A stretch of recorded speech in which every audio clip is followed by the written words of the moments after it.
स्मरण से शत्रु नष्ट हो जाते हैं, वेद जिसे प्रकाशित करते हैं, ये वो पुत्र है।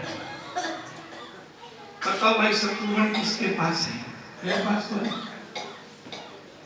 फिर ध्यान से, जिसके सुमिरन से शत्रु नष्ट हो गए। हमारे शत्रु क्या है? हमारे कर्म बंधन, जो ज्ञात अज्ञात कर्म हमने कर लिए हैं, जो हमें बांधे हैं, आत्मा को परमात्मा से दूर किए। जाके सुमिरन से शत्रु नष्ट और वेद से प्रकाशित करते हो। भगवान का नाम ही शत्रुघ्न है। राधे कहो, श्याम कहो, सीता कहो, राम कहो, जो भी प्रभु का नाम लो वही शत्रुघ्न है। जाके सुमिरन ते सुमिर सुमिर नर उतर ही पारा राम। ऐसे श्री राम के नाम को शत्रुघ्न प्रभु का नाम है। और चौथे बालक को देखा, आनंदित गोरे हैं, सुमित्रा जी की गोद में।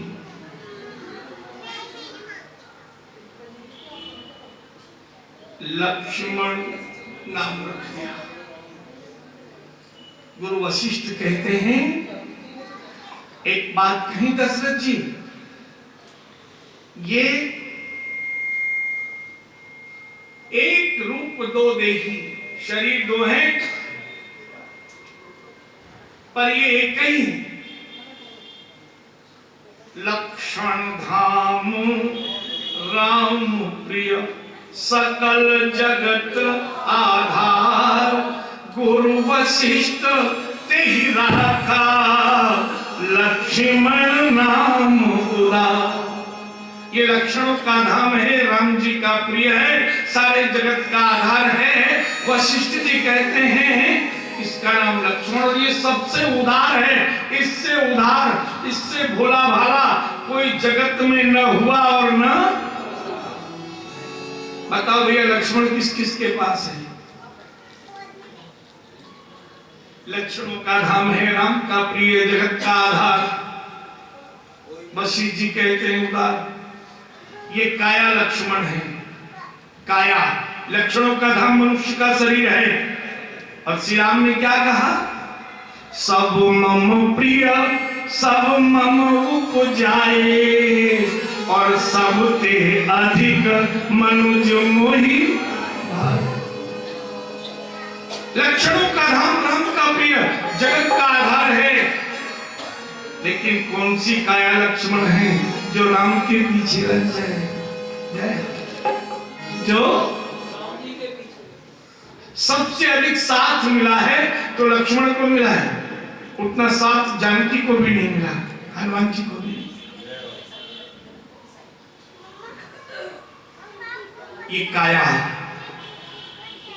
सो परत्र पावई, जो परमात्मा से दूर चला जाए उसे तो केवल दुख पाना है, और जो इस मार्ग पर आ जाए उसे तो आनंद पाना है। लक्षण धाम राम प्रिय। और एक बात और कह दी, बारे ही तेन जिहित पति जानी, लक्ष्मण राम चरण रति मान। लक्ष्मण जी को राम चरणों में रत मान, अपना पुत्र मत समझना। पांचवे एक और है, अंजनी नंदन। भैया हनुमान जी किस किस के पास है बताओ? अद्भुत है। माँ एक और पिताजी तीन। माँ, पिताजी शंकर सुवन, पवन तनय, केसरी नंदन, है ना तीन? पिताजी और माँ। हनुमान पवन तनय बल पवन समाना, और इससे अधिक बलवान कोई है नहीं। हमारी काया में हनुमान है मन, और मन की कितनी माँ है? एक। और पिता कितने? अब ये मन जब शंकर सुवन होता है तो मैं और मेरा ठाकुर, बस अब मेरा किसी से मतलब नहीं रहेगा, मैं तो अब साधु और योगी बनूंगा, अब भगवान का ध्यान करूंगा और कुछ नहीं। क्योंकि वो शिव नंदन बन गया है, अब भक्ति करना चाहता है। जितने लोग भागवत में आए हैं, अभी ये मन ने ही इनको यहाँ लेकर आया है। और कौन सा मन लाया है? जो शिव नंदन है, जो समाधि की ओर ले जाना चाहता है, जो भगवत प्रेम में रहना चाहता है, जो भगवान का होना चाहता है। अभी ये सब शिव नंदन हनुमान है। और थोड़ी देर में हो जाए पवन तनय।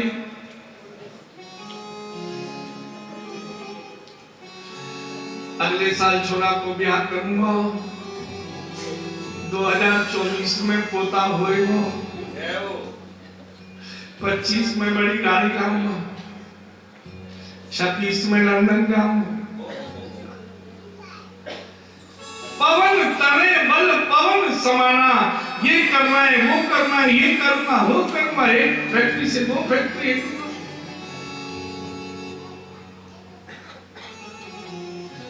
और थोड़ी देर में भोगी हो जाए केसरी नंदन। सबसे अधिक वासना वानर में होती है। मेरा रुपया इतना हो जाए, मेरा सम्मान इतना बढ़ जाए, मेरा पद इतना बढ़ जाए। वासनामय जीवन। और जिस दिन वासनामयी होते हैं तो हमारा वानर मन होता है। इस डाल से उस डाल पर, कभी काया से प्रेम, कभी परिवार से प्रेम, कभी संपत्ति से प्रेम, कभी संतान से प्रेम, कभी सम्मान से प्रेम। इस डाल से छलांग लगाते हैं, तब हम भोगी होते हैं। तो योगी, रोगी और भोगी 3 प्रकार का मन है, और यही हमारा हनुमान है। और सच पूछा जाए तो कौन सा मन हनुमान है? जो राम चरणों में आकर बैठ जाए, जो ये काया वही जो राम के पीछे लग जाए। जितना बल लक्ष्मण में है, उतना ही बल रावण के पुत्र मेघनाथ में, दोनों इंद्रिय जित हैं। लेकिन लक्ष्मण जी को केवल शक्तिवान लगा, हनुमान जी ने जीवित कर दिया, लेकिन मेघनाथ को मरना पड़ा। कारण क्या था? एक राम के साथ था, एक रावण के साथ था। अगर जो माया के साथ रहेगा, कितना भी इंद्रिय जित हो, उसे मरना पड़ेगा। और जो राम के साथ रहेगा, कष्ट तो आएगा, लेकिन कोई हनुमान उसे बचा ले जाए।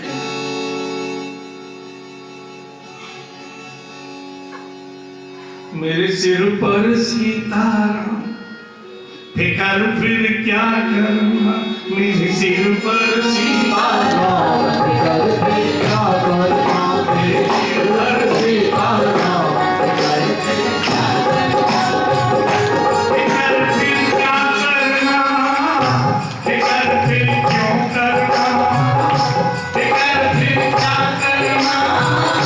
फिकर फिर क्यों करना। सिर पर सीताराम,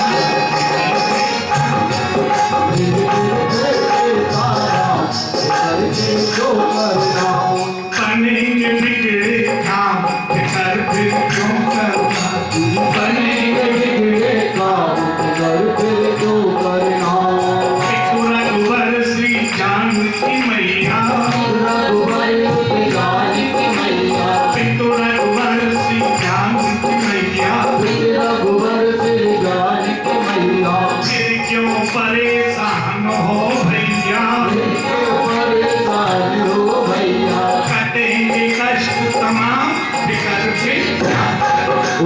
कटेंगे कष्ट तमाम, फिकर फिर क्या करना। नरक से ताजा, फिकर फिर क्या करना। फिकर फिर क्या करना। फिकर फिर क्यों करना। फिकर फिर क्या करना। फिकर फिर क्यों करना। बनेंगे बिगड़े काम, बनेंगे बिगड़े काम,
में ही है कथा। राम वाणी है, भरत नेत्र है, प्रभु का नाम शत्रुघ्न है, शरीर लक्ष्मण है, और इस सब में जो प्रधानता है वायु रूप पवन तने वो मन।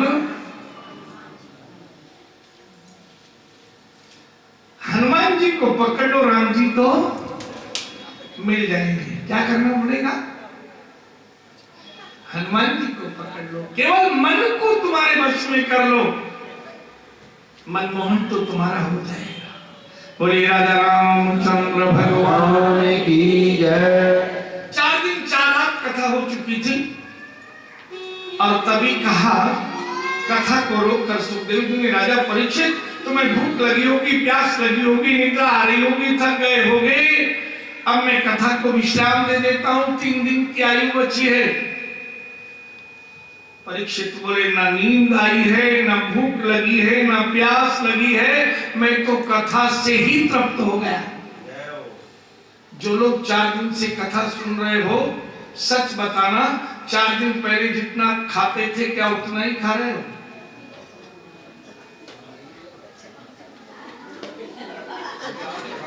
आधा भोजन भी मुश्किल से शाम को करता है, और वो भी बिना भूखे की रात काटनी है। और 8 दिन कथा सुन लो और कहीं महीने भर सुन लो तो झगड़ा तो भोजन का ही है।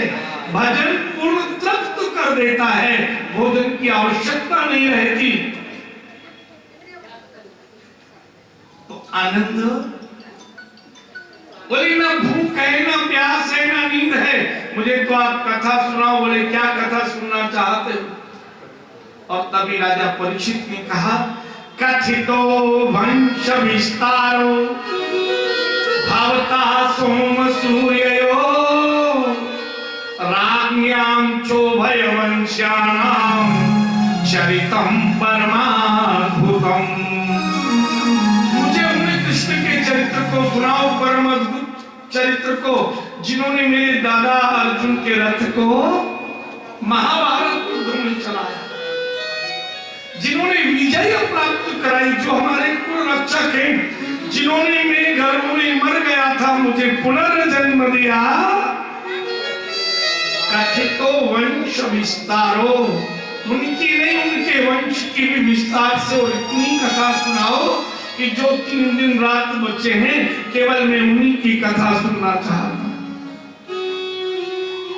2 बार पावन नाम ले और उसी ओर चले।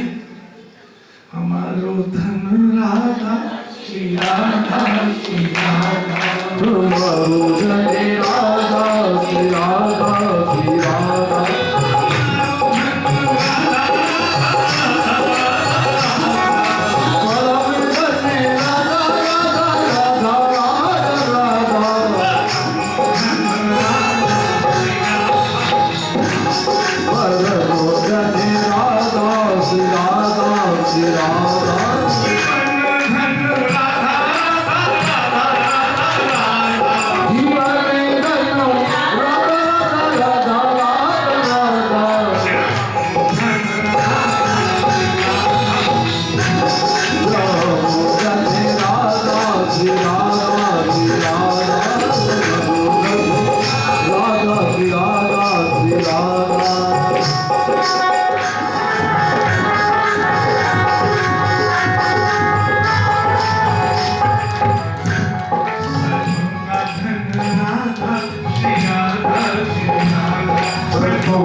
यदुवंश में अवतार लेकर अवतरित हुए शिशुपाल और दंतवक्र के रूप में। पृथ्वी पर दैत्यों का बल बढ़ने लगा। मथुरा नगरी के दो भाग, एक भाग में राजा सूरसेन राज्य करते थे और एक में महाराज उग्रसेन।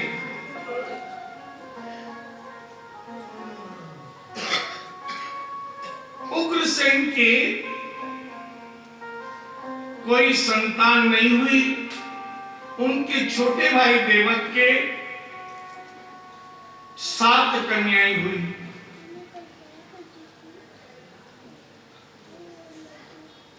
परम सुंदरी पत्नी थी महाराज उग्रसेन की।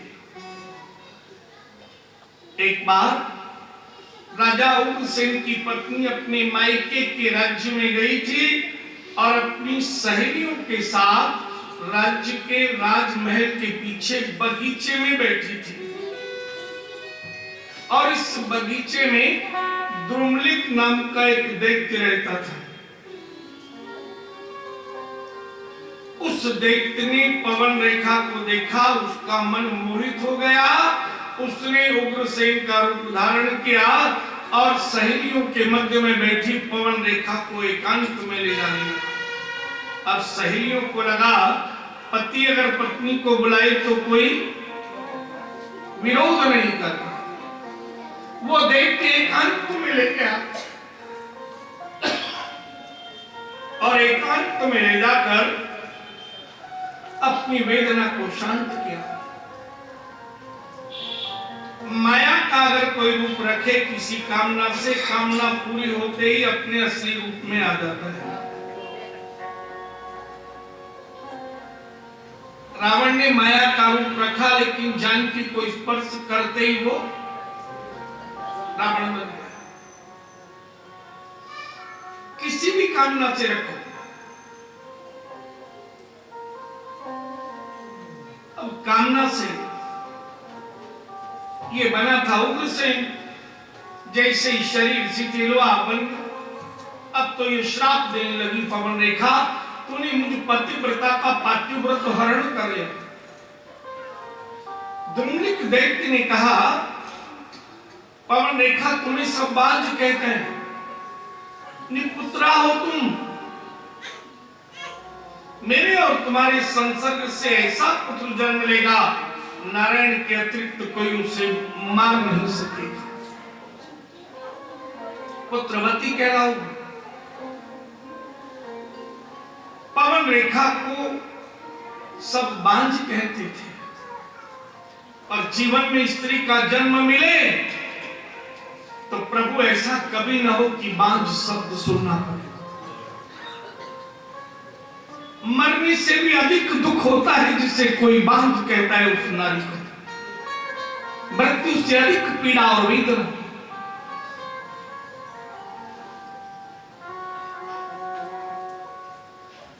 श्राप नहीं दिया, द्रुमलिक दैत्य चला गया, गर्भ में बालक पालने लगी, अपने राज्य में आ गई। राज्य में सभी आनंदित, चारों ओर बधाइयां सेनाइयां बजने लगी कि महारानी तो गर्भ धारण हो गया। समय पूर्ण होने पर जब बालक ने जन्म लिया, बिल्कुल दैत्य संतान की भाव, पूरा शरीर काला, बड़े बड़े रोम बाल, नेत्र लाल, दांत पीले। मां तो जानती थी कि मैंने गर्भ जिससे धारण किया उसी का रूप है, बताया नहीं। द्वार द्वार पर सम्मान हुआ। पवन रेखा उग्रसेन आनंदित, अब दैत्य अंश था, शीघ्र शरीर बढ़ने लगा।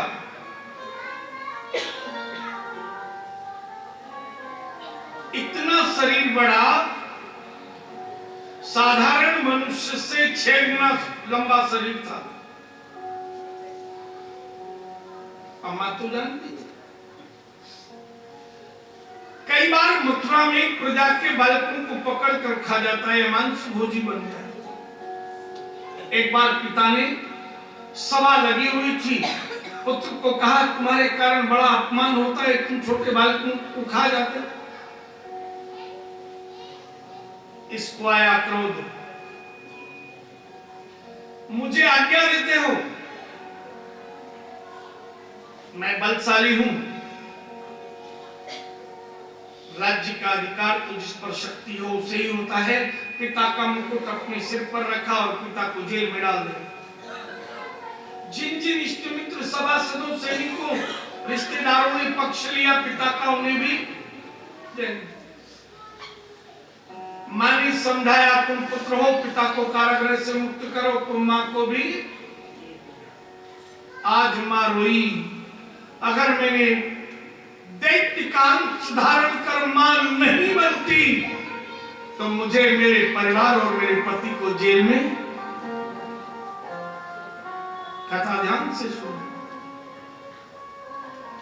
स्त्री अगर जीवन में 3 अपराध कर ले, पति का परित्याग कर दूसरे अंश को धारण करे, पहला अपराध। दूसरा अपराध, स्तन में बालक के लिए परमात्मा दूध दे और उसका दूध उसे न पिलाए, दूध की चोरी करे, महापाप। ये परमात्मा और पितरों की कृपा से स्तन में दूध आता है, बालक को पिलाना चाहिए। तीसरा अपराध, गोली खाकर गर्भ के बालक को मार दे।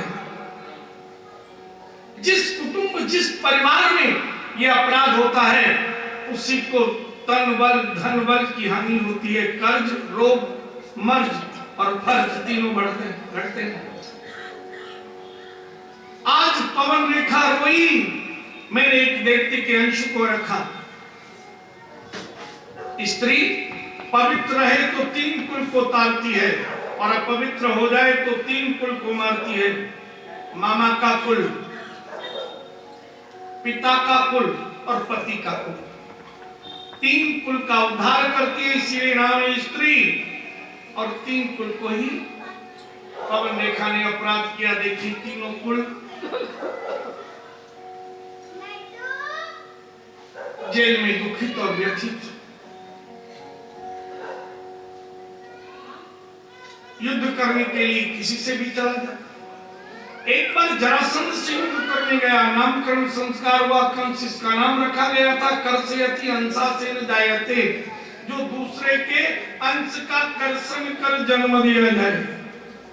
आजकल घर घर में टेस्ट ट्यूब बेबी, पता नहीं कहां से कैसे। और कथा ध्यान से समझें, बने तो औरस पुत्र जन्म देना चाहिए, ऐसे वेद में विधान है कि बांझ को भी पुत्र हो जाए। आवश्यकता नहीं है डॉक्टर की अथवा टेस्ट ट्यूब बेबी या अन्य प्रकार से संतान जन्म देने। कर्षयति अंशेन जायते थी कंस, जो कर्षण करके जन्म दिया गया बच्चा दूसरे के अंश से। कंस केवल अपनी बहन देवकी से प्रेम करता था और किसी से प्रेम नहीं करता था। जरासंध से युद्ध किया तो जरासंध ने भय से अपनी 2 बेटी अस्ति और प्राप्ति से कंस का ब्याह कर दिया। अब ये दोनों पत्नियों के साथ रहने लगा। एक दिन बहन देवकी बोली, तेरे 2 ब्याह हो गए, मैं तेरे से कितनी उम्र में बड़ी हूँ, एक बार मेरा भी ब्याह हो जाए और मैं भी ससुराल में जाऊं, श्रृंगार धारण करूं, सजूं। जब बहन ने बार बार कहा तो इसने विचार किया, मैं ऐसे घर को ढूंढूं जिसकी और भी शादियां हो गई हो। अगर अनेक पत्नियां होगी तो मेरी बहन मायके में रह पाएगी, एक ही पत्नी हो तो फिर दिसंबर की छुट्टी में आने को मिलेगा।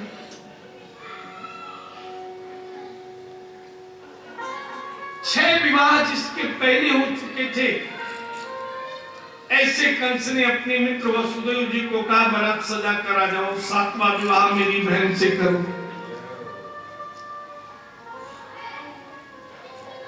कंस मित्र हो था लेकिन फिर भी भय तो था।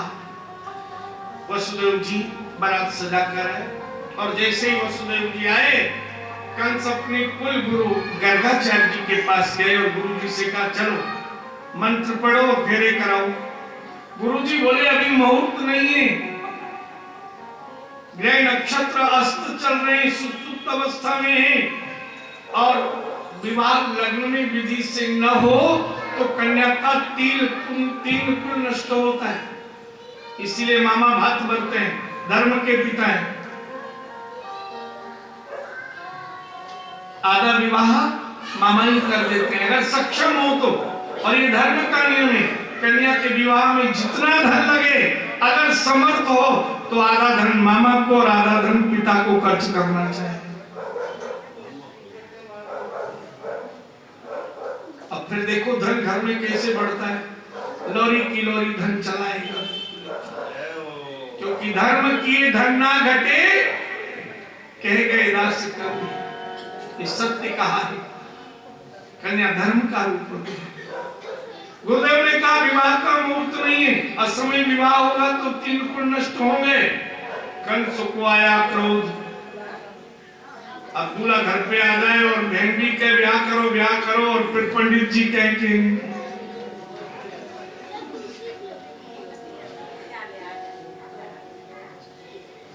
अभी चलिए, कंस की इच्छा ही मुहूर्त है। अब असमय में गुरु जी ने फेरे करा दिए भैया से। अब ये विदाई नहीं करे बहन को। एक दिन विदा करने के लिए बहन ने प्रार्थना की तो इतना प्रेम करता था, बोले रथ पर मैं ही लेके चलूंगा, वहां कुछ खा पी लेना, घंटे 2 घंटे, भाई एक बार ससुराल में विश्राम हो जाएगा और संग में। अब राजा चले तो चतुरंगिनी सेना पीछे।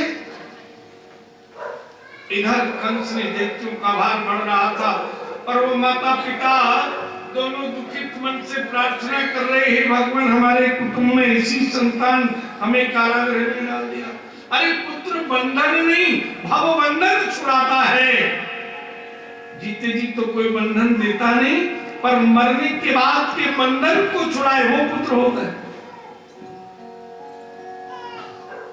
पृथ्वी भारित हो रही थी, गौ रूप में गई ब्रह्मा जी के लोक में, ब्रह्मा जी वैकुंठ में पधारे और तभी आकाशवाणी हुई, अरे कंस पापात्मा, तू जिस बहन से प्रेम करता है ऐसा अष्टमो गर्भ कंस काल भंजन, इसका 8वां गर्भ तेरा काल होगा। अब जो झांझ नफीरी सेना तुरही बज रही थी, उससे भी तेज कंस ने दहाड़ मारी, सब एकदम पिन ड्रॉप साइलेंस। सब अपनी बहन की मुकुट लगा हुआ था, रानी है, मुकुट उतारा, बाल मांग ली, खड़क उठाई। वसुदेव जी ने विचार किया, आकाशवाणी तो उन्होंने भी सुनी थी, मैं पति हूं, मैंने विवाह कर लिया है, कन्यादान हाथ में लिया है और पति का धर्म है पत्नी की तन मन धर्म से रक्षा करें। कंस, आज तो तूने विदाई की, आज ही मार रहा है, और ये थोड़ी तुझे मारेगी, इसका 8वीं संतान मारेगी। और तुम जानते हो कंस में कभी असत्य झूठ नहीं बोलता। वसुदेव कहते विशुद्ध सत्वम इति चित्तम वसुदेवम, जिसका चित्त शुद्ध है, जिसकी वाणी में सत्य है, वो वसुदेव है, विशुद्ध सत्य उदाहरण करने वाला। कंस ने रथ से उतर गया, बोले आप अपने साथ ले जाओ। समय पाकर पहला पुत्र हुआ दुष्टद्युम्न, नाम रखा, कंस के पास ले आए।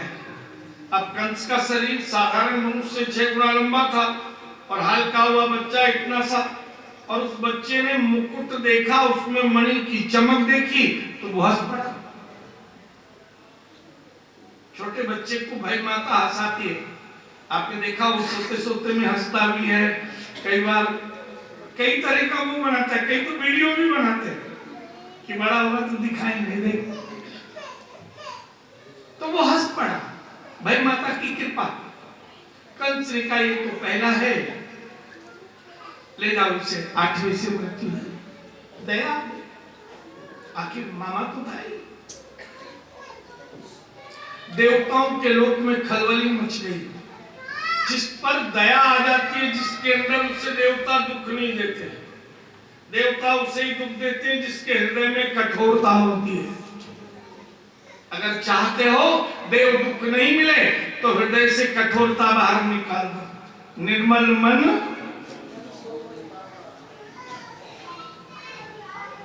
जाके हृदय एकदम भरे माया ते के हृदय बस ही उसी के हृदय में। अब कंस को तो भगवान मारेंगे नहीं, बालक पर कृपा कर दी। अब देवताओं ने नारद जी को बुला कर कहा किसी तरह ऐसा करो ये कंस को मार। नारद जी आए, कंस से कहा भाई सब ठीक ठाक, कभी तो पहला ही हुआ है, 8वें से मृत्यु है। कहाँ है वो पहला? बोले मैंने तो वापस कर दिया। ओहो कंस तुम जानते नहीं हो, संस्कृत भाषा है देवताओं की, और संस्कृत भाषा में गिनती उल्टी चलती है। अगर 108 लिखना हो तो क्या बोलेंगे? अष्टोत्तर सत, पहले 8 और फिर 1008 लिखना हो तो अष्टोत्तर सहित। बोले पहला ही 8वां है। कंस तुमने अपनी मृत्यु छोड़, गिनती उल्टी है संस्कृत। नारद जी को आओ भगत कुछ नहीं की, रथ लिया और दौड़ा। अभी वसुदेव जी देवकी की गोद में वो पहला बच्चा दे ही रहे हैं, इतने में कंस का हाथ आया, बच्चे को उठाया, पछिट प्राण निकल गए। इतना ही नहीं, देवकी वसुदेव को लाके अपने कारागृह में बेड़ी बांध कर डाल दिया। समय पाकर दूसरा, तीसरा, चौथा, 5वां, 6वां बालक हुआ, सारे समान। और जैसे ही भगवान नारायण ने सोचा कि मैंने पिछले जन्म में जब राम अवतार लिया तो शेषावतार लक्ष्मण को छोटा भाई बनाया था और बहुत सेवा की उन्होंने, इस बार मैं उन्हें बड़ा भाई बनाता हूं और मैं उनकी सेवा करूंगा, सम्मान करूंगा, क्योंकि प्रभु का नियम है उनसे तुम जैसा व्यवहार करोगे वैसा ही वो भी करेंगे, चाहे अवतार लेना पड़े। अब शेषावतार 7वीं बार गर्भ में आए, शरीर एकदम चैतन्य। शेषावतार 8 महीने 25 दिन के हो गए, 5 दिन बाद जन्म लेना था। भगवान नारायण ने सोचा शेषावतार 5 दिन बाद जन्म लेंगे, कंस मारेगा तो कंस को तो वो ही मार देंगे, फिर मेरा तो जन्म ही नहीं होगा। भाई शेष तो फूंक मारे सोई, गोविंदाय नमो नमः। योग माया से कहा जल्दी आओ, एक गलती हो गई। देवकी के गर्भ में शेष को स्थापित है, ऐसा करो कर्षण करके गर्भ को, अब शेष कभी भाग नहीं होते, शेष के 5 का 2 में भाग दो तो 2 दूनी 4, 1 शेष। अब वो शेष तो शेष ही है। और एक दूसरी पत्नी है वसुदेव जी की, रोहिणी जी, उनके गर्भ में स्थापित कर, और ऐसा पता लगे जिसे गर्भस्राव हुआ है। इधर रोहिणी जी रहती थी नंद भवन में यशोदा जी के पास, क्योंकि वसुदेव और नंद दोनों मित्र थे। मित्र के घर अपनी पत्नी छोड़ रहे थे। रात में यशोदा जी और रोहिणी साथ साथ सोई।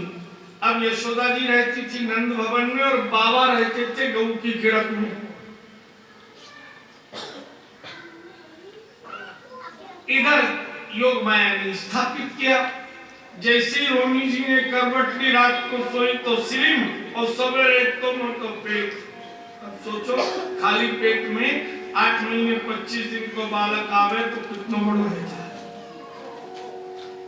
जैसे ही करवट ली, यशोदा जी को जगायो, वो देखी उन्हें कहा भयो,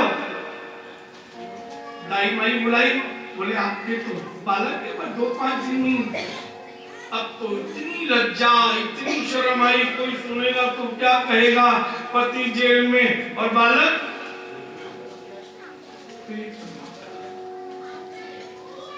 यशोदा जी ने कहा चिंता मत करें, बिल्कुल भयभीत मत रहो। नंद बाबा तो यहाँ रहते नहीं है, बच्चे को जन्म भी दे देंगे दाई माई को बुला के और छुपा के रखेंगे। इधर कंस को समाचार मिला 7वां गर्भ गिर गया। कंस ने पहरेदार और बढ़ा दिया, 8वां गर्भ आएगा, बेड़ियां बढ़ा दी। इधर किसी को पता नहीं लगे, गुप्त भवन में रोहिणी जी उस बालक को बड़ा करने लगी। हर महल में गुप्त भवन भी होता है जहां जाकर एकांत में रह सकते हैं। धीरे धीरे 8वीं बार स्वयं ब्रह्मा ने अवतार लिया और जैसे ही ब्रह्मा आए तो शरीर तेजस्वी सोने के समान चमकने लगा। कंस को भय लगा, ये तो मृत्यु आएगी, पहरेदार भी बढ़ा दिए। भादो का महीना, रोहिणी नक्षत्र, बुधवार, अष्टमी तिथि, मध्य रात्रि।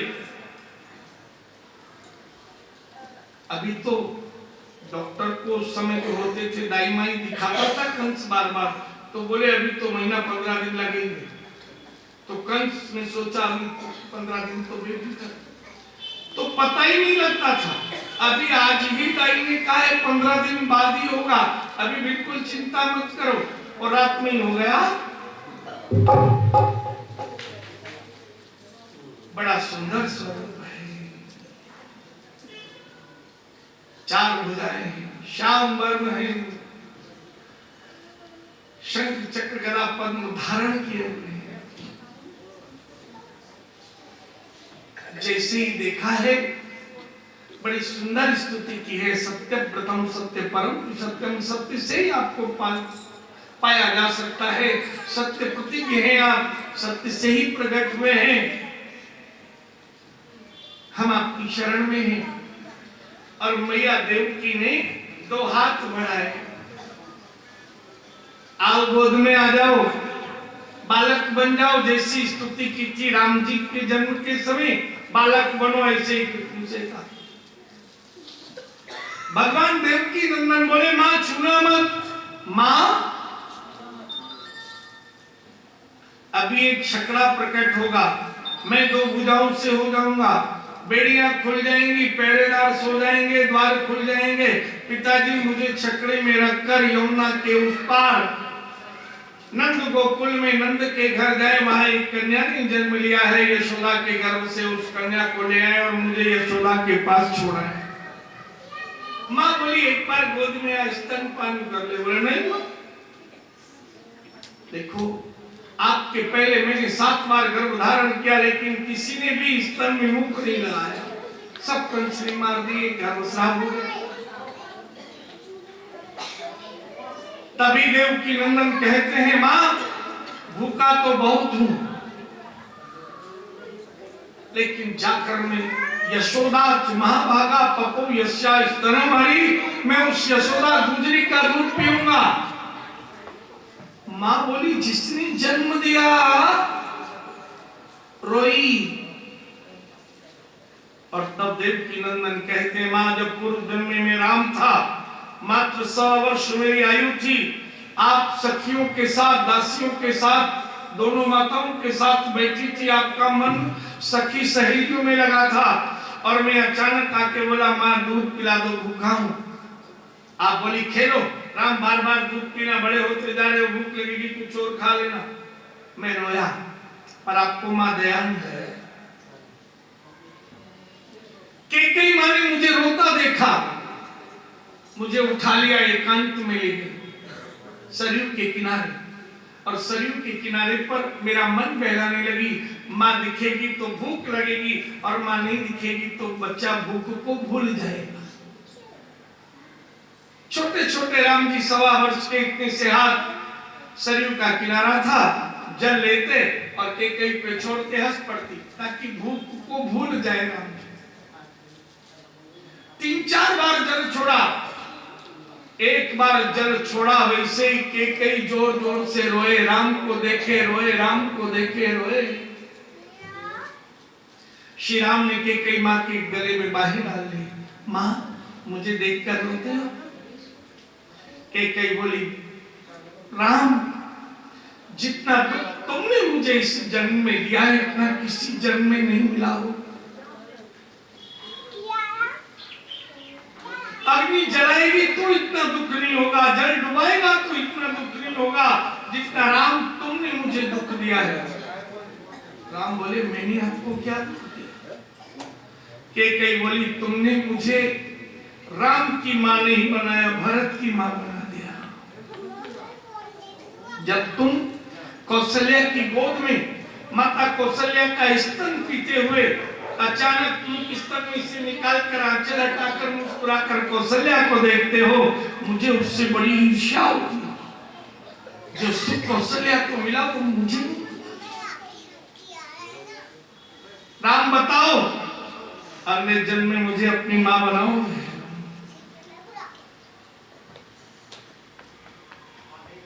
राम अवाक, मेरी मां बनने के लिए बड़ा दुख पाना पड़ता है। बोलो क्या करूं? सरयू में कूद कर प्राण दे दूं? कोई व्रत करूं, जप करूं, ध्यान करूं? मां, मेरी मां बनना है तो जिस दिन मेरे पिता मुझे राज गादी पर बिठाना चाहे, अपने पुत्र के लिए राज्य और मेरे लिए 14 वर्ष के लिए वनवास मांगे। पुत्र, एक रात मैं अपने भवन में जाती हूँ तो जाग कर बिताती हूँ, सुबह होते ही मैं आ जाती हूँ कौशल्या भवन में रात तक। राम, जो माँ इस आस में रात भर जागती है कि कब सुबह हो और कब मैं राम को देखूं, वो 14 वर्ष तुम्हारे बिना क्या जिएगी? बताओ राम, कौन सा पाप है मेरा जो 14 वर्ष मेरा राम मुझसे दूर जाएगा? श्री राम ने कहा मां कैकेयी, एक रूप से मैं आपके पास रहूंगा। एक रूप से श्री राम ने वनवास जाते समय 3 रूप बनाए। एक रूप से कैकेयी के सामने रहते थे, तभी तो कैकेयी मुस्कुरा के वनवासी रूप बनाती है। तभी तो कहती है तुम्हारे पिता के दुख का कारण तुम हो, तुम्हारा प्रेम है। प्रसन्न मन। भरत ने कितना अपमान किया तो भी प्रसन्न, सारे जगत ने अपमान किया तो भी प्रसन्न, क्योंकि अगले जन्म में राम, मां, मैं मांगूंगी 14 वर्ष के लिए वनवास, अगर एक रूप से मेरे पास रहोगे। जन्म तो मैं उन्हीं कौशल्या से लूंगा, मैंने 3 जन्म तक जन्म लेने का वरदान दिया है, पर आज मेरी मां ने मुझे दूध नहीं पिलाया। अगले जन्म में जब मां बनेगी 8 बार, लेकिन कोई संतान दूध नहीं पिएगी। मां, जो यशोदानंद पत्नी है वही कैकेयी मां है। 11 वर्ष 1 महीने 22 दिन में उनके पास रहूंगा, लौट कर आऊंगा। श्री राम ने 3 रूप धारण किए थे वनवास के समय। एक रूप से कैकेयी के पास रहते थे, एक रूप से वन में जानकी के साथ, और एक रूप से पादुकाओं में भरत के पास रहते थे। मेरे सिखा कथा तो अनंत है, हरि अनंत हरि। आज मां रोई है, वो गुजरी इतनी भाग्यवान, एक बार मां ने दूध नहीं पिलाया। तो ये कथा इसलिए मैंने आपको सुनाई है कि देवता अपनी माताओं को भी नहीं छोड़ते। अगर आप अपने बच्चों का दूध चुराओगी तो मेरी बेटियों, मेरी बहनों, बहुओं, पता नहीं कितनी बार जन्म होंगे तुम्हारे संतान के। बच्चा दूसरे वार्ड में होगा और मां दूसरे वार्ड में होगा, और बच्चा पास में भी रहा तो स्तन में दूध नहीं होगा, या बच्चा दूध पिएगा नहीं। आजकल के बहुत सारे बालक दूध ही नहीं पीते, मां खाई।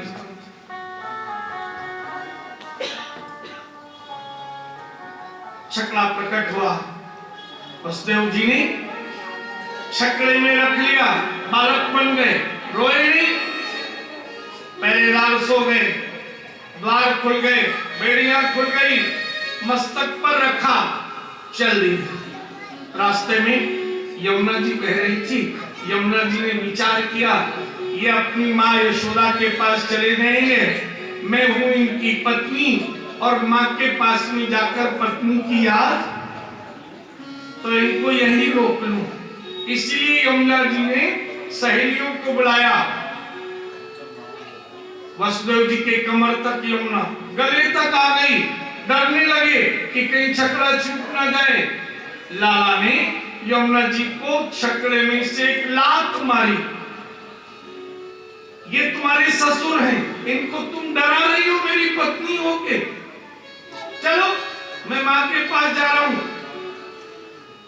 एकदम पैरों के तलवे के बराबर चलने लगी। यमुना ने मार्ग दे दिया। सोई हुई कन्या को उठा लिया, लाला को सुला दिया। कन्या लेकर आए, यमुना के इस पार भी आए, और जैसे ही कन्या को गोद में दिया देवकी की, बेड़ियां लग गई। द्वारपाल सो रहे थे, द्वार बंद हो गए। द्वारपाल सोए हुए, और गोद में आते ही कन्या रोई। सारे द्वारपाल को समाचार पहुंचा। कंस आया। बहन देवकी ने कहा, ये तो कन्या है, निर्बल है, इसकी तो रक्षा करनी चाहिए, तुम मामा हो। लेकिन मृत्यु का भय होता है। कंस ने कन्या को छीन लिया और जैसे भूमि पर गिराने लगा, अष्टभुजी महामाया बनकर आकाश में चल गया।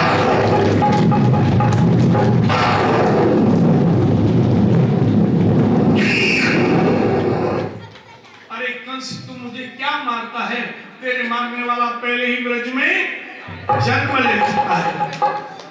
कंस भयभीत और विंध्याचल में जाकर विंध्यवासिनी बनकर विश्राम करने लगी।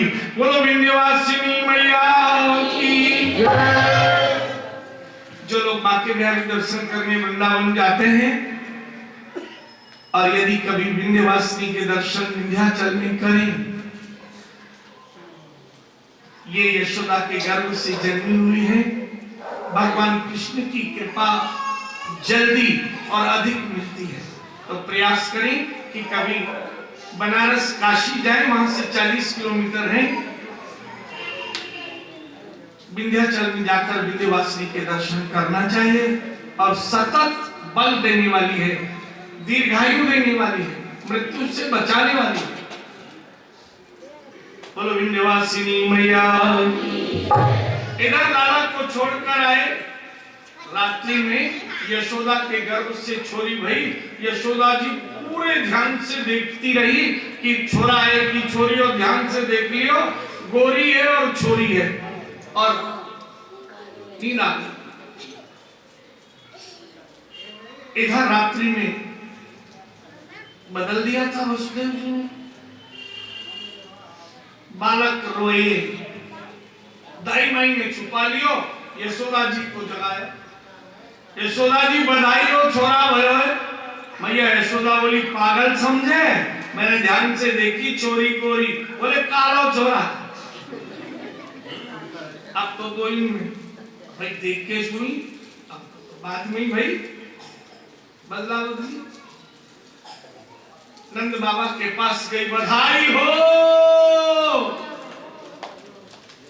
लाला भयो। मैया अंदर से बोली, झूठ बोले, छोरी भई गोरी। नंद बाबा बोले, मुझे दिखा। बोले, ऐसे ना दिखाऊंगी। जब ब्याह भयो, नंद बाबा की आयु थी 16 वर्ष और यशोदा मैया 7 वर्ष की। और जब लाला आए तब 100 वर्ष के नंद बाबा और 91 वर्ष की। ब्याह को 77 वर्ष रह गए थे। बोले 77 वर्ष में 77 छोरा होते, इतनी बधाई मिलती, उतनी आज दो तो मुंह देखो, और नहीं तो मैं तो चली।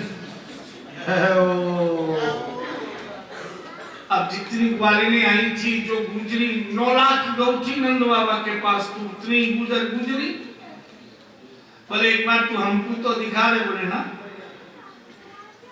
सभी ग्वालिनी कहने लगी, बिरज में तू ही अनोखी गाय,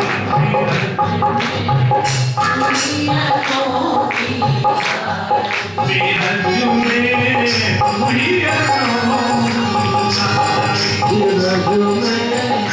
ही अनोखी गाय, नाल छिड़लिया नंद नंदन को, नाल छिड़लिया नंद नंदन को, यशोमति तो ही बुलाई, हाँ यशोमति कोई बुलाई, बिरज में तुई अनोखी गाय, बिरज में कोई अनोखी गाय, नंद भी नाचे सुनंदा भी नाचे, नंद भी नाचे तो नंदा भी नाचे, नंद जी के घर में नंद उनके भाई उपनंद उनकी बहन सुनंदा, दिखा दे एक बार मुख होगा।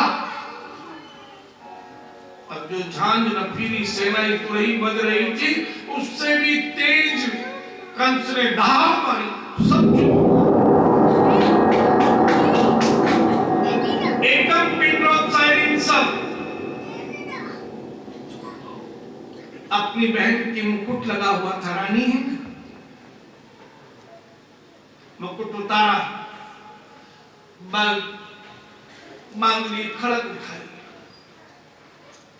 वसुदेव जी ने विचार किया, आकाशवाणी तो उन्होंने भी सुनी थी, मैं पति हूं, मैंने विवाह कर लिया है, कन्यादान हाथ में लिया है, और पति का धर्म है पत्नी की तन मन धर्म से रक्षा करें। कंस, आज तो तूने विदाई की, आज ही मार रहा है, और ये थोड़ी तुझे मारेगी, इसका 8वीं संतान मारेगी। और तुम जानते हो कंस में कभी असत्य झूठ नहीं बोलता। वसुदेव कहते विशुद्ध सत्वम इति चित्तम वसुदेवम, जिसका चित्त शुद्ध है, जिसकी वाणी में सत्य है, वो वसुदेव है, विशुद्ध सत्य उदाहरण करने। कंस ने रथ से उतर गया, बोले आप अपने साथ ले जाओ। समय पाकर पहला पुत्र हुआ दुष्टद्युम्न, नाम रखा, कंस के पास ले आए। अब कंस का शरीर साधारण मनुष्य से 6 गुना लंबा था, और हल्का हुआ बच्चा इतना सा, और उस बच्चे ने मुकुट देखा, उसमें मणि की चमक देखी तो वो हंस पड़ा। छोटे बच्चे को भाई माता हंसाती है, आपने देखा वो सोते सोते में हंसता भी है, कई बार कई तरह का मुंह बनाता है, कई तो वीडियो भी बनाते हैं कि बड़ा होगा तो दिखाएंगे, देख। तो वो हंस पड़ा, भाई माता की कृपा। कंस ने कहा ये तो पहला है, ले जाओ इसे, 8वीं से मृत्यु है। दया, आखिर मामा तो था ही। देवताओं के लोक में खलबली मच गई।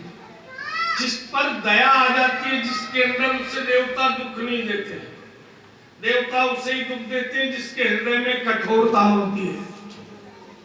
अगर चाहते हो देव दुख नहीं मिले तो हृदय से कठोरता बाहर निकाल दो। निर्मल मन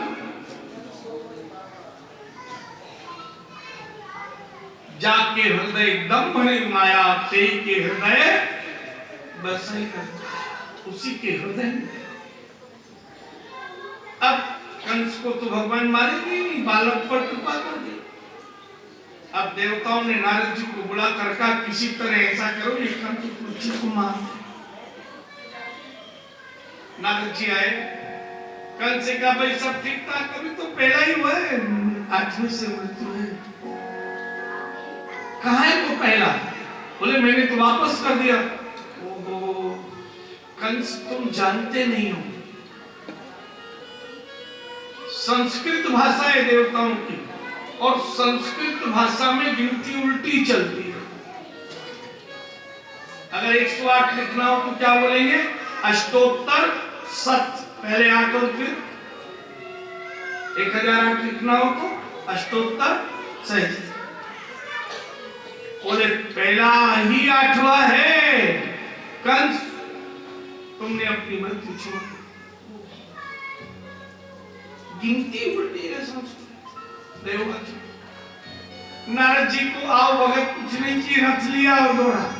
अभी वसुदेव जी देवकी की गोद में वो पहला बच्चा दे ही रहे हैं, इतने में कंस का हाथ आया, बच्चे को उठाया, पछिड़ प्राण निकल गए। इतना ही नहीं, देवकी वसुदेव को लाके अपने कारागृह में बेड़ी बांध कर डाल दिया। समय पाकर दूसरा, तीसरा, चौथा, पांचवा, छठवां बालक हुआ, सारे समान। और जैसे ही भगवान नारायण ने सोचा कि मैंने पिछले जन्म में जब राम अवतार लिया तो शेषावतार लक्ष्मण को छोटा भाई बनाया था और बहुत सेवा की उन्होंने, इस बार मैं उन्हें बड़ा भाई बनाता हूं और मैं उनकी सेवा करूंगा, सम्मान करूंगा, क्योंकि प्रभु का नियम है, उनसे तुम जैसा व्यवहार करोगे वैसा ही वो भी करेंगे, चाहे अवतार लेना पड़े। अब शेषावतार 7वीं बार गर्भ में आए, शरीर एकदम चैतन्य। शेषावतार 8 महीने 25 दिन के हो गए, 5 दिन बाद जन्म लेना था। भगवान नारायण ने सोचा शेषावतार 5 दिन बाद जन्म लेंगे, कंस मारेगा तो कंस को तो वो ही मार देंगे, फिर मेरा तो जन्म ही नहीं होगा। भाई शेष तो फूंक मारे सोई, गोविंदाय नमो नमः। योग माया से कहा जल्दी आओ, एक गलती हो गई है, देवकी के गर्भ में शेष लोग स्थापित हैं, ऐसा करो कर्षण करके गर्भ को, अब शेष कभी भाग नहीं होते, शेष के 5 का 2 में भाग दो तो 2 दूनी 4, 1 शेष, अब वो शेष तो शेष ही है। और एक दूसरी पत्नी है वसुदेव जी की, रोहिणी जी, उनके गर्भ में स्थापित कर, और ऐसा पता लगे जिससे गर्भस्राव हुआ है। इधर रोहिणी जी रहती थी नंद भवन में यशोदा जी के पास, क्योंकि वसुदेव और नंद दोनों मित्र थे, मित्र के घर अपनी पत्नी छोड़ रहे थे। रात में यशोदा जी और रोहिणी साथ साथ सोई। अब यशोदा जी रहती थी नंद भवन में और बाबा रहते थे गऊ की खिड़क में। इधर योग माया ने स्थापित किया। जैसे ही रोहिणी जी ने करवट ली, रात को सोई तो सिलिम और सवेरे तो मोटो पेट। अब सोचो खाली पेट में 8 महीने 25 दिन को बालक आवे तो कितना बड़ा है। जैसे ही करवट ली, यशोदा जी को जगायो, वो देखी, उन्हें कहा भयो, दाई माई बुलाई, बोले आपके तो बालक है, पर 2-5 दिन में। अब तो इतनी लज्जा, इतनी शर्म आई, कोई सुनेगा तो क्या कहेगा, पति जेल में और बालक।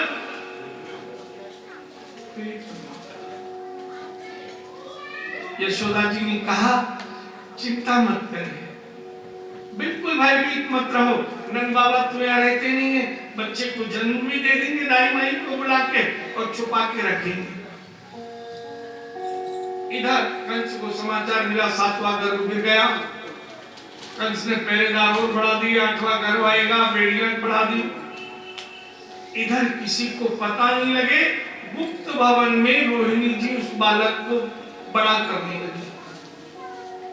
हर महल में गुप्त भवन भी होता है जहां जाकर एकांत में रह सकते हैं।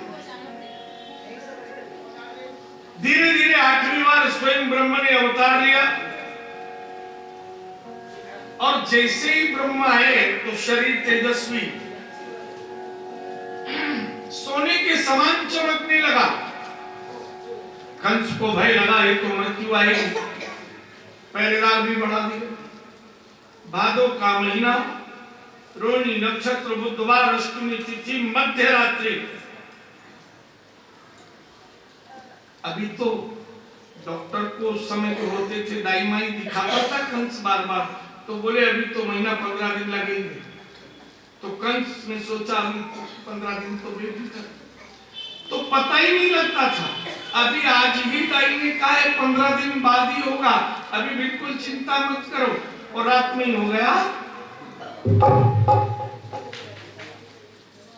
बड़ा सुंदर स्वरूप है, 4 भुजाएं हैं, श्याम वर्ण है, शंख चक्र गदा पद्म धारण किए हुए हैं। जैसे ही देखा है बड़ी सुंदर स्तुति की है। सत्यव्रतम सत्य परम सत्यम, सत्य से ही आपको पाया जा सकता है। सत्य प्रतिज्ञ हैं आप, सत्य से ही प्रकट हुए हैं। हम आपकी शरण में हैं। और मैया देवकी ने 2 हाथ बढ़ाए, आओ गोद में आ जाओ, बालक बन जाओ। जैसी स्तुति की थी राम जी के जन्म के समय, बालक बनो, ऐसे ही पृथ्वी से था। भगवान देवकी नंदन बोले मां छूना मत, मां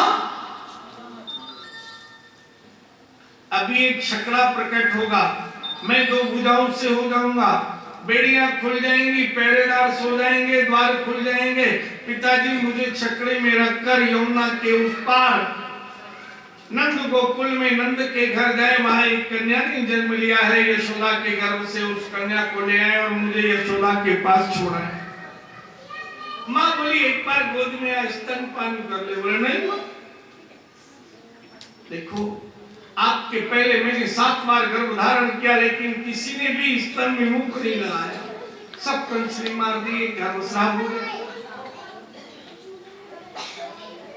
तभी देवकी नंदन कहते हैं मां भूखा तो बहुत हूं, लेकिन जाकर मैं यशोदा महाभागा पपो यस्या स्तनम हरि, मैं उस यशोदा गुजरी का दूध पीऊंगा। मां बोली जिसने जन्म दिया रोई। और तब देवकी नंदन कहते हैं मां जब पूर्व जन्म में राम था, मात्र 100 वर्ष मेरी आयु थी, आप सखियों के साथ दासियों के साथ दोनों माताओं के साथ बैठी थी, आपका मन सखी सहेलियों में लगा था और मैं अचानक आके बोला मां दूध पिला दो, भूखा हूं। आप बोली खेलो, राम बार बार दूध पीना, बड़े होते जा रहे हो, भूख लगेगी कुछ और खा लेना। मैं रोया, पर आपको मां दयालु है। कैकेयी मां ने मुझे रोता देखा, मुझे उठा लिया, एकांत में ले गई सरयू के किनारे, और सरयू के किनारे पर मेरा मन बहलाने लगी। मां दिखेगी तो भूख लगेगी और मां नहीं दिखेगी तो बच्चा भूख को भूल जाएगा। छोटे छोटे राम जी 1.25 वर्ष के, इतने से हाथ सरयू का किनारा था, जल लेते और कैकेयी पे छोड़ के हंस पड़ती ताकि भूख को भूल जाए राम जी। 3-4 बार जल छोड़ा, एक बार जल छोड़ा वैसे ही कैकेयी जोर जोर से रोए, राम को देखे रोए, राम को देखे रोए। श्री राम ने कैकेयी मां के गले में बाहें डाल ली, मां मुझे देखकर रोते हो? कैकेयी बोली राम जितना तुमने मुझे इस जन्म में दिया है इतना किसी जन्म में नहीं मिला हो। अग्नि जलाएगी तो इतना दुख नहीं होगा, जल डुबाएगा तो इतना दुख नहीं होगा जितना राम दिया है। राम बोले मैंने आपको क्या दुख दिया? कैकेयी बोली तुमने मुझे राम की मां नहीं बनाया, भरत की मां बना दिया। जब तुम कौशल्या की गोद में माता कौशल्या का स्तन पीते हुए अचानक एक स्तन में से निकाल कर आंचल हटाकर मुस्कुराकर कौशल्या को देखते हो, मुझे उससे बड़ी ईर्ष्या होती है। जो सुख कौशल्या को मिला वो मुझे नहीं। राम बताओ अगले जन्म में मुझे अपनी मां बनाओगे?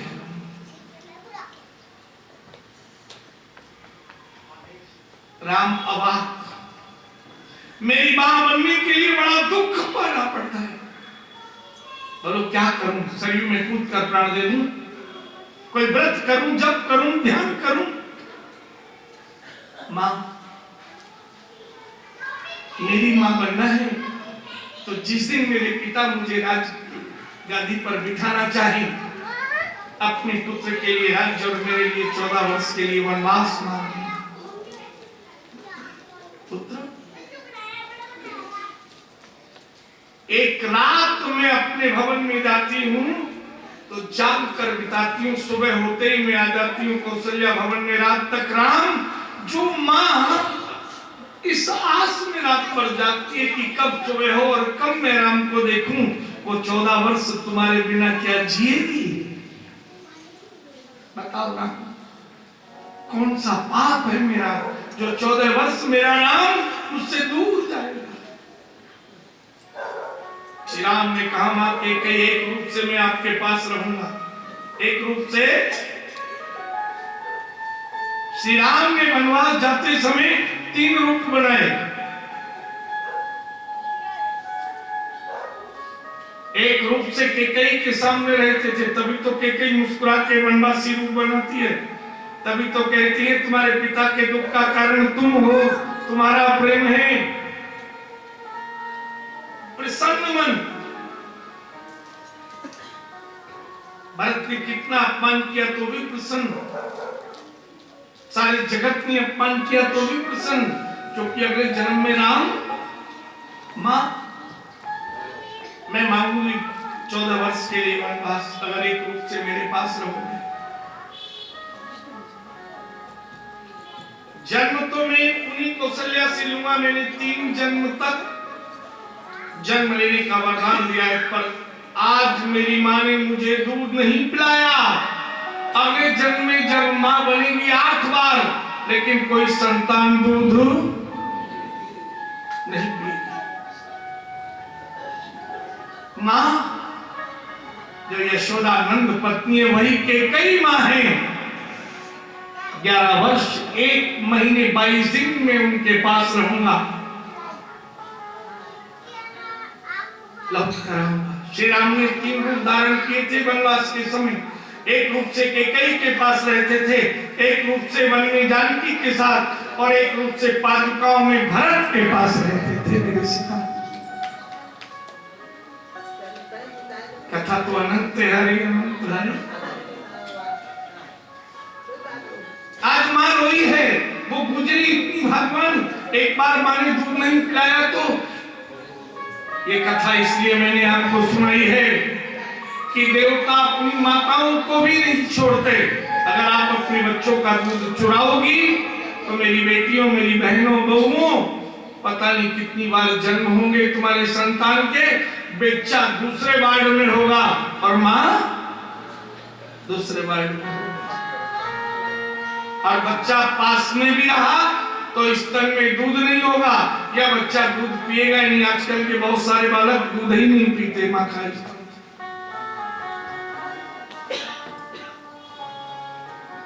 शकला प्रकट हुआ, वसुदेव जी ने शकले में रख लिया, बालक बन गए, रोए नहीं। पहरेदार सो गए, द्वार खुल गए, बेड़ियां खुल गई, मस्तक पर रखा, चल दिया। रास्ते में यमुना जी बह रही थी। यमुना जी ने विचार किया, ये अपनी माँ यशोदा के पास चले जाएंगे, मैं हूं इनकी पत्नी, और माँ के पास में जाकर पत्नी की याद, तो इनको यही रोक लूं। इसलिए यमुना जी ने सहेलियों को बुलाया। वसुदेव जी के कमर तक यमुना, गले तक आ गई। डरने लगे कि कहीं छकड़ा छूट ना जाए। लाला ने यमुना जी को छकड़े में से एक लात मारी। ये तुम्हारे ससुर हैं, इनको तुम डरा रही हो मेरी पत्नी होके। चलो मैं मां के पास जा रहा हूं। एकदम पैरों के तलवे के बराबर चलने लगी। यमुना ने मार्ग दे दिया। सोई हुई कन्या को उठा लिया, लाला को सुला दिया। कन्या लेकर आए, यमुना के इस पार भी आए, और जैसे ही कन्या को गोद में दिया देवकी की, बेड़ियां लग गई। द्वारपाल सो रहे थे, द्वार बंद हो गए।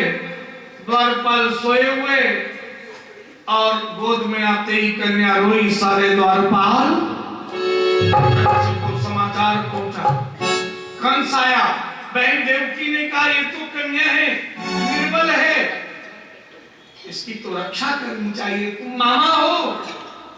लेकिन मृत्यु का भय होता है। कंस ने कन्या को छीन लिया और जैसे भूमि पर गिराने लगा, अष्टभुजी महामाया बनकर आकाश में चल गया।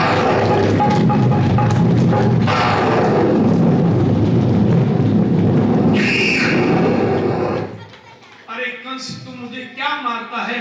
तेरे मारने वाला पहले ही ब्रज में जन्म ले चुका है। कंस भयभीत और विंध्याचल में जाकर विंध्यवासिनी बनकर विश्राम करने लगी। बोलो विंध्यवासिनी मैया की जय। जो लोग मां के बिहारी दर्शन करने वृंदावन जाते हैं और यदि कभी विंध्यवासिनी के दर्शन विंध्याचल में करें, ये यशोदा के गर्भ से जन्मी हुई है। भगवान कृष्ण की कृपा जल्दी और अधिक मिलती है। तो प्रयास करें कि कभी बनारस काशी जाए, वहां से 40 किलोमीटर है। विंध्याचल में जाकर विंध्यवासिनी के दर्शन करना चाहिए और सतत बल देने वाली है, दीर्घायु देने वाली है, मृत्यु से बचाने वाली है। बोलो विंध्यवासिनी मैया। इधर लाला को छोड़कर आए, रात्रि में यशोदा के गर्भ से छोरी भई। यशोदा जी पूरे ध्यान से देखती रही कि छोरा है कि छोरी, और ध्यान से देख लियो गोरी है और छोरी है, और नींद आ गई। इधर रात्रि में बदल दिया था वसुदेव जी ने। बालक रोए, दाई माई ने छुपा लियो, यशोदा जी को जगाया। यशोदा जी बधाई हो, छोरा भयो है। मैया यशोदा बोली पागल समझे, मैंने ध्यान से देखी छोरी गोरी। बोले कालो छोरा। अब तो बोली भाई देख के सुनी, अब तो बाद में ही भाई बदला बदली। नंद बाबा के पास गई, बधाई हो लाला भयो। मैया अंदर से बोली झूठ बोले, छोरी भई गोरी। नंद बाबा बोले मुझे दिखा। बोले ऐसे ना दिखाऊंगी। जब ब्याह भयो, नंद बाबा की आयु थी 16 वर्ष और यशोदा मैया 7 वर्ष की। और जब लाला आए तब 100 वर्ष के नंद बाबा और 91 वर्ष की। ब्याह को 77 वर्ष है गए थे।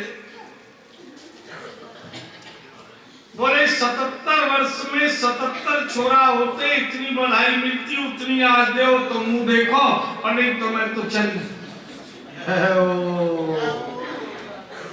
अब जितनी ग्वालिनी आई थी, जो गुजरी 9 लाख गौ थी नंद बाबा के पास, तो उतनी गुजरी। बोले एक बार तू हमको तो दिखा दे। बोले ना। सभी ग्वालिनी कहने लगी, बिरज में तू ही अनोखी गाय,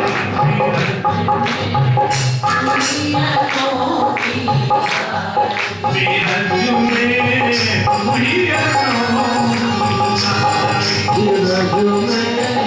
तू ही अनोखी गाय, नाल छिड़निया नंद नंदन को, नाल छिड़निया नंद नंदन को, यशोमती तो ही बुलाई। हाँ यशोमती को ही बुलाई। बिरज में तुई अनोखी गाय, बिरज में कोई अनोखी गाय। नंद भी नाचे, सुनंदा भी नाचे, नंद भी नाचे, सुनंदा भी नाचे। नंद जी के घर में नंद, उनके भाई उपनंद, उनकी बहन सुनंदा। दिखा दे एक बार मुंह। तब मुंह दिखाया, छोरा को मुंह देखो। नंद बाबा ने 84 को सुरन में बुलाना दे दियो। सबके सब बुलाने को सुन के रवि कांधा लेकर ग्वालिनी आने लगे। गया।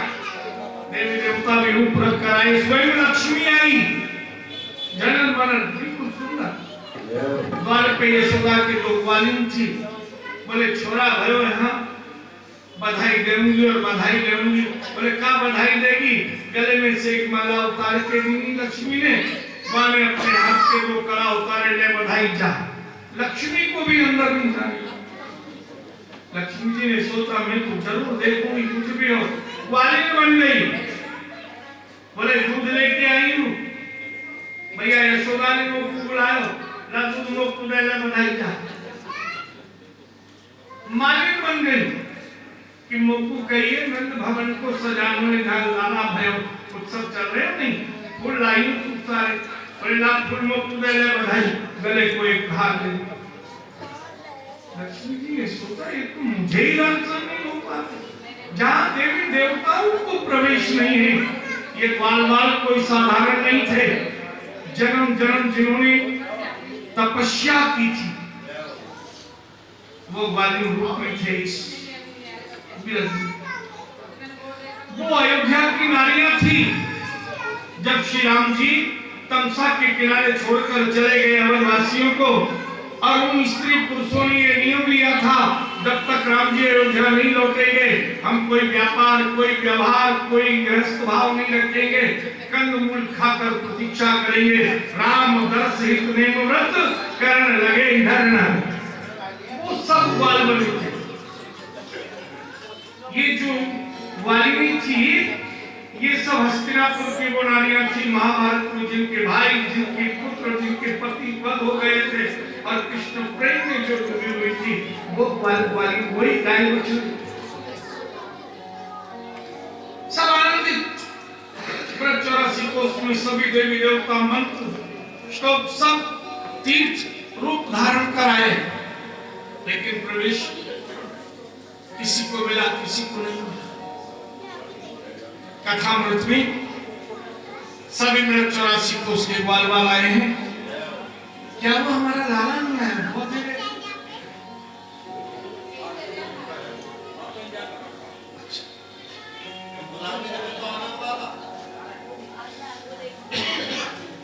बड़े प्रेम से बधाई गाए। तेरी गोद में आया बधाई दे दे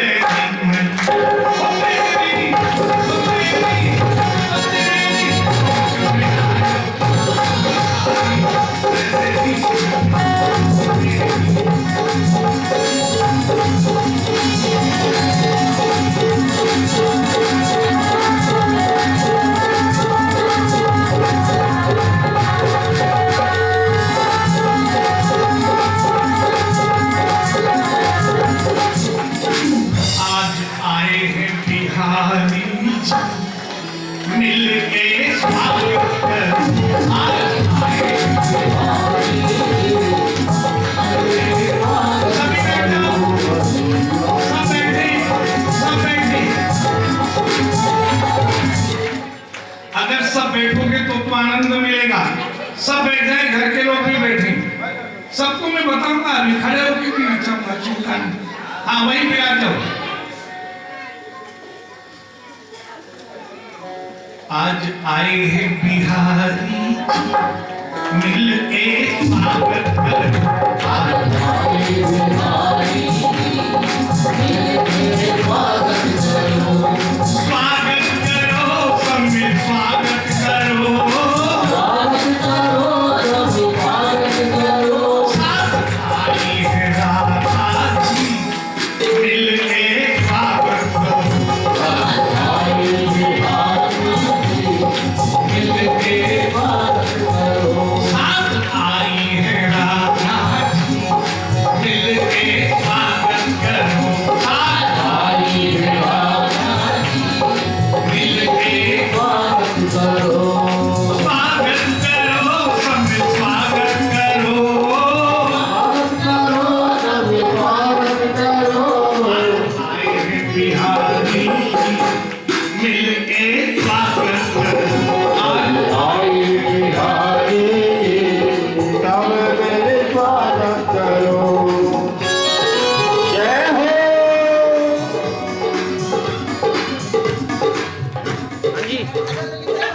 स्वागतम कृष्ण स्वागतम कृष्ण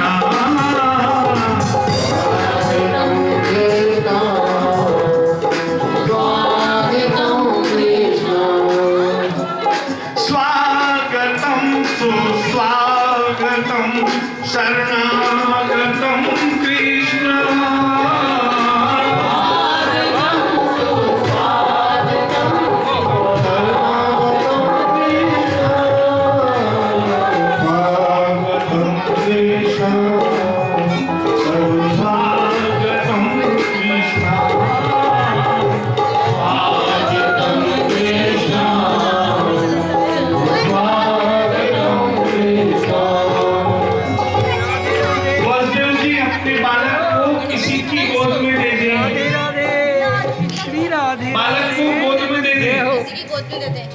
आप जय हो श्री राधे राधे। देखो जय हो श्री राधे। सभी लोग संकल्प करें, जिन्होंने बधाई देना वो अपने हाथ में रख ले।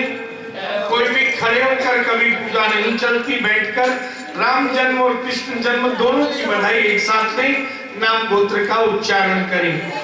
जब चिट्ठी पर पता लिखते हैं तो ठीक स्थान पर पहुंचते और पता ही नहीं लिखा जाए कॉलेज अकाउंट में चलेगा। अपने अपने हाथ में रखना ले और बिल्कुल ध्यान से सुने जब कहीं गोत्र का नाम अपना नाम ले। हरि ओम मा तिथिर विष्णु तथा वारुण नक्षत्रम विष्णुरेव च योगस्य कर्णम विष्णु सर्वं विष्णुमयं जगतं विष्णुर्विष्णु श्रीमद्भगवतो महापुरुषस्य विष्णुराज्ञया प्रवर्तमानस्य श्री ब्रह्मणो द्वितीय परार्धे श्री द्वारा रवे वैवस्वतंत्रे अष्टाविंशतितमे युगे कलियुगे कलियुगं चरणे भारतवर्षे भूतलोके वरुखण्डे आर्यावर्ते ब्रह्मावर्ते देशे भविष्ये चान्द्रगतेन भारतवर्षमण्डलान्तर्गते दिल्ली महानगर मध्ये अरावली पर्वतखंड हस्तिनापुर क्षेत्रे वैशाली इंद्रप्रस्थ नगरान्तर्गतेन कन्हैया नगर स्थिते देवस्थान सेनी धर्मशाला मध्ये व्यास रचित सुख प्रबोधित श्रीमद् भागवत ज्ञान यज्ञ मध्ये बालकृष्ण जन्मोत्सवान्तर्गतेन कौसल्यानंदन राम जन्मोत्सव फल पुण्य प्राप्ति कामना सिद्ध्यर्थम अस्य जन्मनि पूर्व जन्म समस्त धर्म बंधन समाप्तये एवं धर्म फल प्राप्ति कामना सिद्ध्यर्थम नृणाम संवत्सरे संवत् 2079 शालिवान साकृत्य 1944 सूर्य दक्षिणायने हेमंतऋतौ मार्गशीर्ष मासे सुबह कृष्णे पक्षे द्वादश्यां सोमवासरे अद्य प्रदोष कालांतर्गतेन भगवान बालकृष्ण जन्मोत्सवांतर्गते ही जन्मोत्सव पुण्य प्राप्तये गोत्र नाम बोलिए सभी सपरिवारस्य सकुटुंबस्य मम पूर्व संकल्पित भागवत कथाया संकल्प पूर्तये बालकृष्ण जन्मोत्सवै यथालब्ध वस्त्र द्रव्यादि दक्षिणां बालकै जन्मोत्सव कृतै पुण्यफल पितृतृप्ति स्वभक्ति पुत्र समृद्धि दीर्घायु आरोग्यता कर्मबल धर्मबल ऐश्वर्यबल ईश्वर भक्ति प्राप्तये द्रव्य दानम करिष्ये। एक खाली थैली ले जाके पुरुषों से ले आओ और एक खाली थैली ले जाकर कोई भी कन्या स्त्रियों से ले आए, कोई उठे नहीं, एक बधाई बैठकर और सबको बैठकर ही बधाई मिलेगी। घनश्याम जी सारी टॉफी और बिस्कुट बैठकर सबको बांटने दो। भगवान के बड़े प्रेम से बधाई गाए। तेरी गोद में आए हो लाल बधाई दे देगी मैया ओ तेरी गोद में आए हो लाल बधाई दे दिया बधाई दे देगी मैया बधाई दे मैया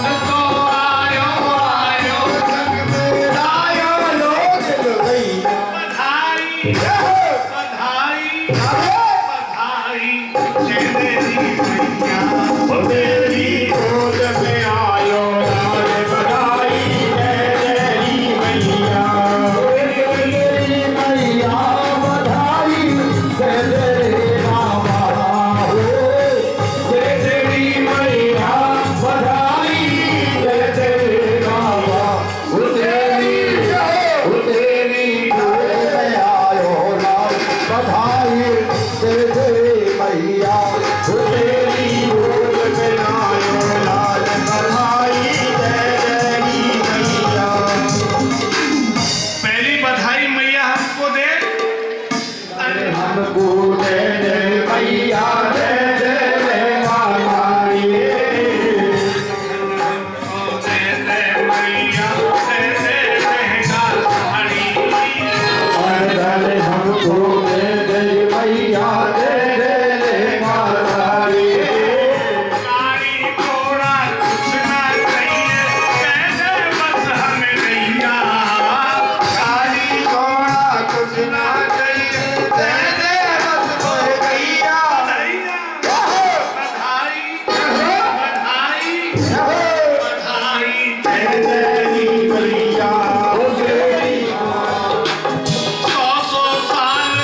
सभी लोगों को लाला जन्म की बधाई। कल बाल कृष्ण की लीलाएं होंगी और शाम को गोवर्धन लीला। सभी लोग बड़े ही आनंद में आए। जो नियम पूर्वक कथा सुन रहे हैं सब कल अन्न का दान ला सकते हैं। अन्न के दान में आटा, चावल, चीनी, नमक और घी, ये पांचों सफेद वस्तु होती है, इनका दान करना चाहिए। तो जो लोग कथा नियम पूर्वक सुने कल अन्नदान ला सकते हैं। परसों भगवान मथुरा लौटेंगे और बड़ी रसमय लीला रहेगी, महारास की लीला। तो कोई ना छोड़े, 3 दिन का आनंद है और सभी लोग उस आनंद में स्वयं भी डूबे और सबको डुबाए। अभी आरती के बाद एक बधाई और आप सबको बड़े प्रेम से आरती में पधारें। आरती प्रज्वलित की जाए। ये आगे वाले पंखे बंद करें।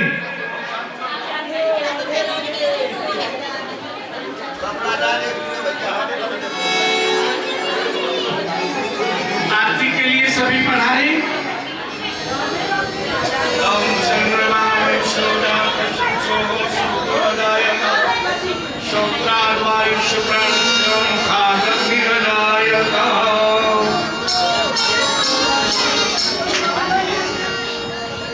अधर धर मुरली बजैया की आरती कृष्ण कन्हैया की। अधर धर मुरली बजैया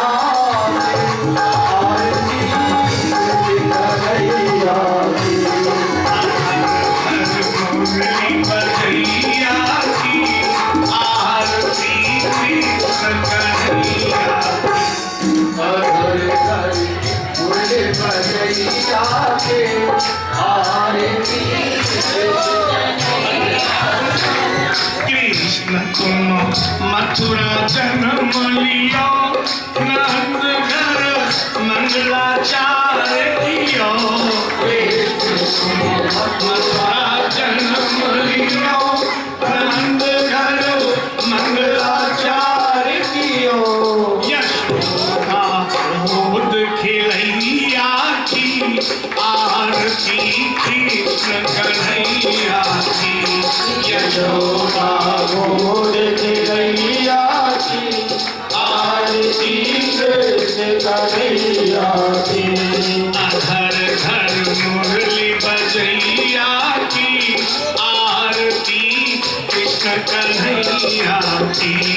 अधर धर मुरली बजैया की आरती कृष्ण कन्हैया की।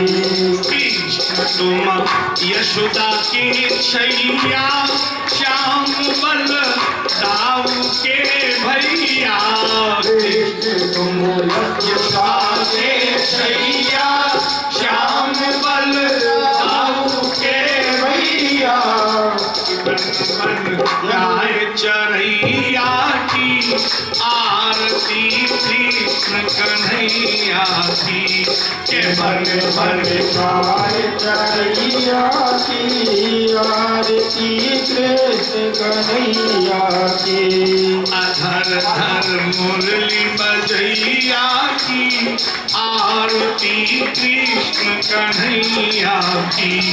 अधर धर मुरली बजैया की आरती कृष्ण कन्हैया की।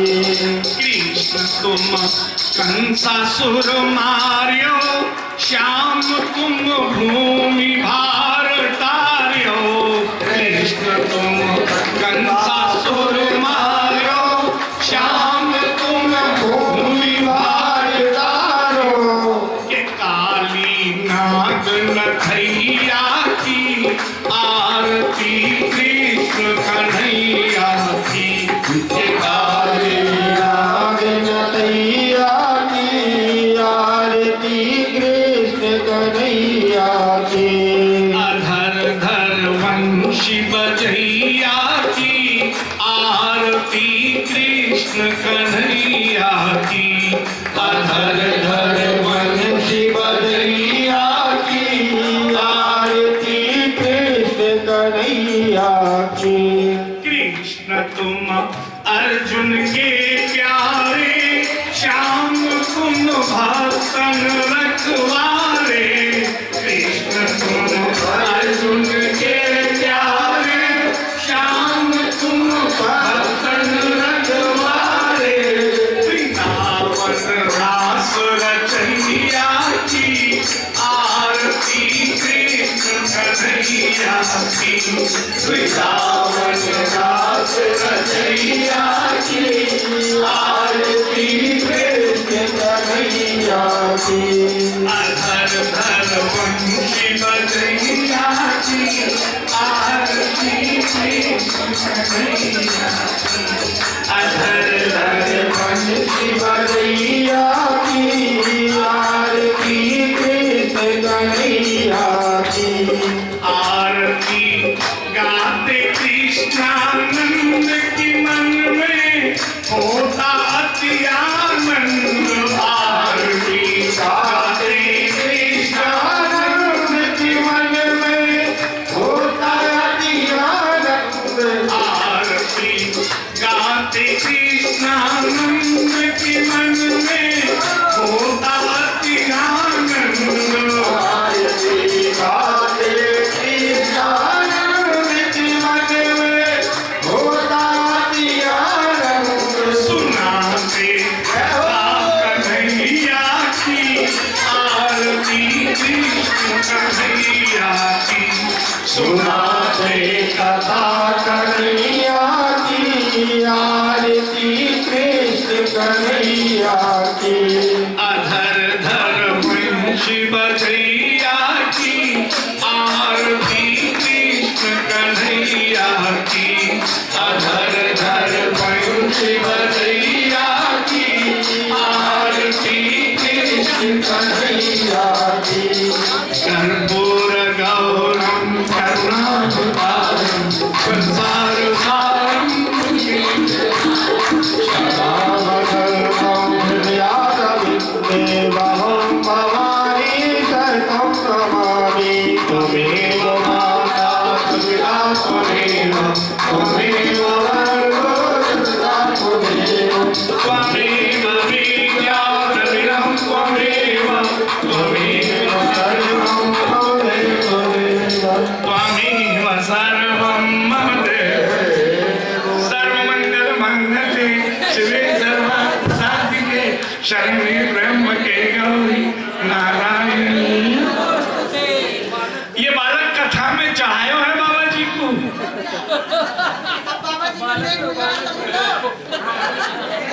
पुष्पदेवानि वन्दितं हरिः ओम यज्ञमयदेवास्तानि धर्माणि धर्मान्यासन्न तेह नाकं महिमाना सुजंत्र पूर्वे सात्या सन्ति देवा।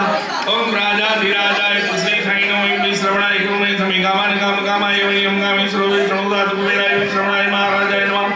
स्वस्ति साम्राज्यं भोज्यं सुराज्यं वैराज्यं वादनिष्ठं राज्यं महाराज मालपत्रमेन समर्पयामि। ईशात् सार्वभौमा सर्वां शान्ता धात्प्राणात् दिव्यैश्वर्यं तत्पेशश्च लोकोपीतमूर्ता परिवेष्टां श्याम संग्रहां विष्णुमः प्रेम विश्वेदेवास भासत्मिति। विश्वदचक्षुर्दं विश्वदोमुखो विश्वदवाहो विश्वदस्पात् संभाव्यं समस्तैर्ध्यावाभिजनेन्द्रियोतपुरुषाय विद्महे महादेवाय धीमहि तन्नो रुद्रः प्रचोदयात्।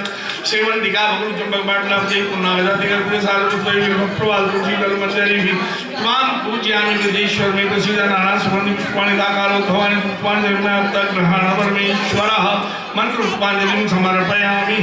बोलिए नंदनंदन भगवान की कृष्णलाल की देव भगवान की व्यास भगवान की भागवत महापुराण की पितृश्वर भगवान की नमः पार्वती पते। हर हर महादेव हर हर महादेव हर हर महादेव। एक परिक्रमा कर प्रभु को प्रणाम करें और कल बिल्कुल बालक बनकर भगवान बालकृष्ण के बाल स्वरूप की कथाओं को सुनने के लिए पधारे। गोकुल और पुनः बरसाना और प्रयास करेंगे कि आपको अति आनंद की प्राप्ति हो। तो ठीक समय 2 से 7 बजे तक की छुट्टी लेकर बधाएं। गोवर्धन पूजन कल विशेष कथा।